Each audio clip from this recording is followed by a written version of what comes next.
You're working hard. Every single day, you're trading hours for dollars. You wake up, you go to work, you come home, and you do it again tomorrow. But somewhere along the way, something shifts. The money you've accumulated starts doing something remarkable. It stops being inert. It starts moving. It starts multiplying on its own. This is the compounding flywheel, and it's the most powerful force in wealth building. If you're serious about understanding how the wealthy truly build their fortunes, you need to understand this phase. So stick around, and if you find value in this breakdown, subscribe to the channel so you don't miss the deeper explorations of how money actually works. Most people never experience this shift. They spend their entire lives trading time for money.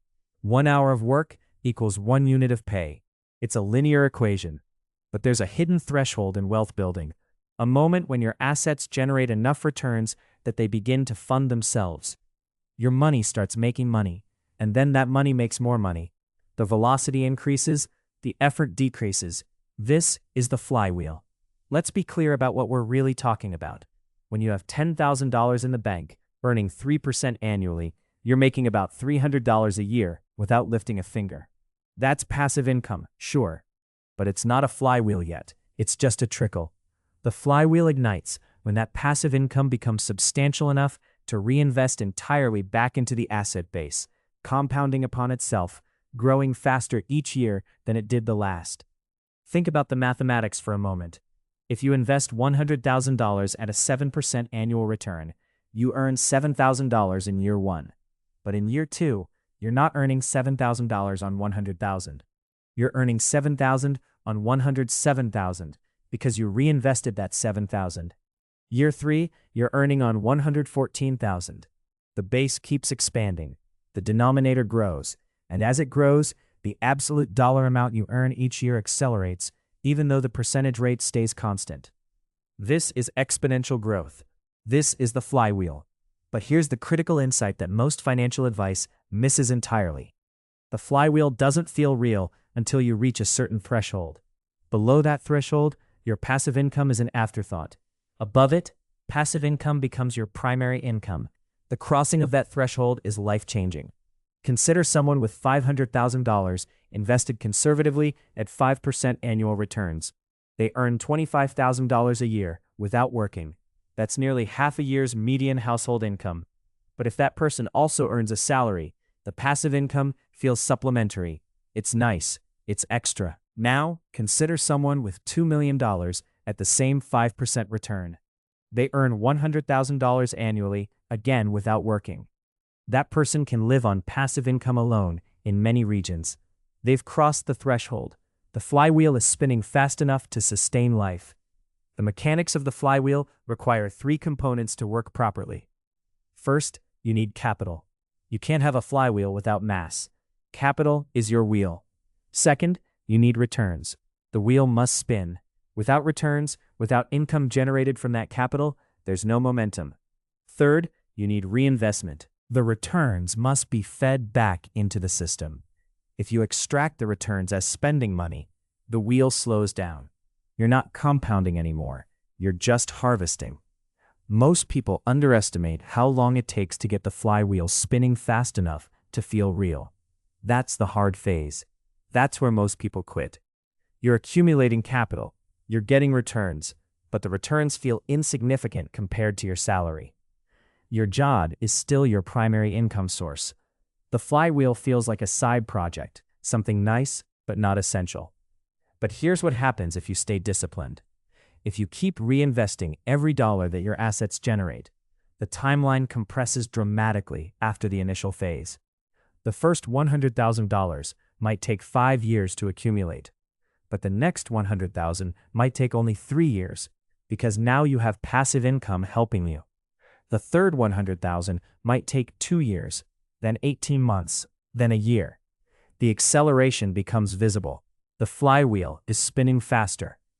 There's a phase that separates ordinary accumulators from true wealth builders, and it's the phase where you stop thinking about when the flywheel will arrive and you start managing the fact that it's already here. You're no longer asking if passive income will ever matter. You're asking how to optimize it. Like this video if that distinction resonates with you. because it's the insight that separates the wealthy from everyone else. The psychology of the flywheel is as important as the mathematics. Once your assets are generating meaningful returns, your relationship with money transforms. You start sleeping differently. You take risks differently. You make career decisions differently. If passive income is covering 50% of your expenses, you have immense freedom in your job choices. If it's covering 80%, you have near complete autonomy. If it's covering everything, you've transcended the labor market entirely. This psychological shift is profound, but the flywheel doesn't build itself evenly. It accelerates. The returns in year 1 are modest.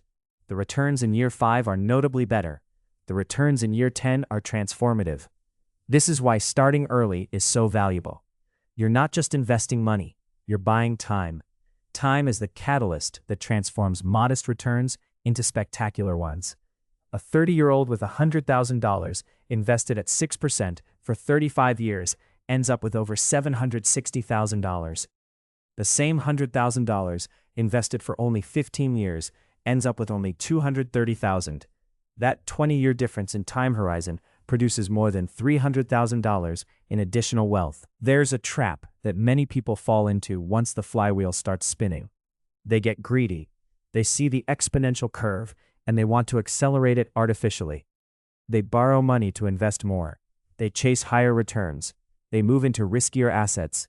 This is the phase where disciplined wealth builders separate from those who get crushed. The flywheel is already accelerating on its own. You don't need to push it. In fact, pushing it often destroys it. The safest flywheel is a boring flywheel. Diversified index funds, real estate, dividend-paying stocks, bonds. The returns are steady. They're reliable. They compound reliably over decades. The flashy strategies, the hot stocks, the leveraged bets, these burn people. They introduce volatility into a system that only works if you let it compound undisturbed. The flywheel rewards patience above all else. Consider the difference between someone who builds a flywheel from stocks versus someone who builds from real estate. The stock investor receives dividends and capital appreciation. Both can be reinvested. The real estate investor receives rent. That rent can be reinvested into another property.